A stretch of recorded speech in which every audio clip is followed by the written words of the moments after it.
कास पठार, ऐसी जगह जहां कदम हमेशा खुद ब खुद दौड़ लगाते हुए पहुंचते हैं, क्योंकि इसकी असली खूबी है स्वच्छ वातावरण और एकदम शुद्ध निर्मल हवा। भोर की हल्की रोशनी में यहाँ का माहौल मन को मंत्रमुग्ध कर देता है। फूलों का मौसम भले ही खत्म हो गया हो, लेकिन प्रकृति ने अपना रंगमंच अभी भी खाली नहीं किया है। कुमुदिनी तालाब में खिले हुए कुमुदिनी के फूल अब भी प्रकृति के आईने में अपनी सुंदर झलक दिखा रहे हैं। कहीं कहीं चट्टानों पर जमा हुआ पानी अब धीरे धीरे सूख चुका है, पर उस जगह की शांति अभी भी दिल को गहराई से छू जाती है। टोपली कारवी पर पड़ती कोमल धूप मानो आसमान से मिला हुआ एक नाजुक आशीर्वाद, और दूसरी ओर पक्षियों की चहचहाहट प्रकृति के मधुर संगीत में खोती चली जाती है। और इसी में नजर आता है वो छोटा सा सीधी गर्दन वाला धनगरी फेंटा फूल, नाजुक सा छोटा सा लेकिन बेहद जिद्दी, मानो कह रहा हो टूट जाऊंगा पर झुकूंगा नहीं।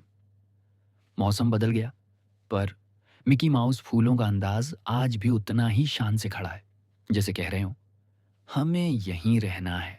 ऐसा है ये कास पठार, जहां हर पत्थर, हर घास का तिनका और हर सांस में भरी हवा अपनी अलग पहचान लिए हुए है।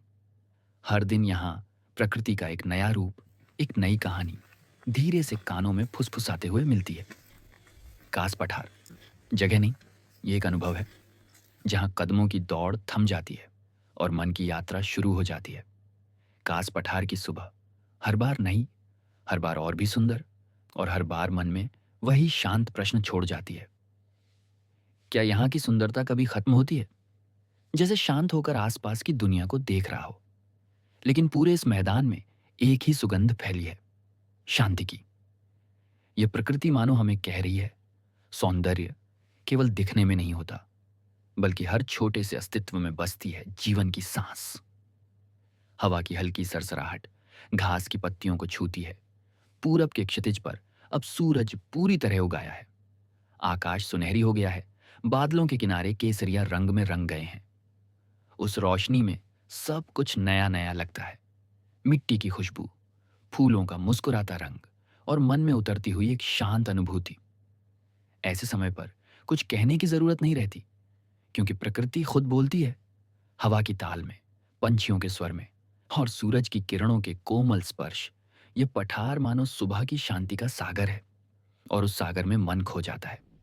प्रकृति की गोद में समय ठहर जाता है।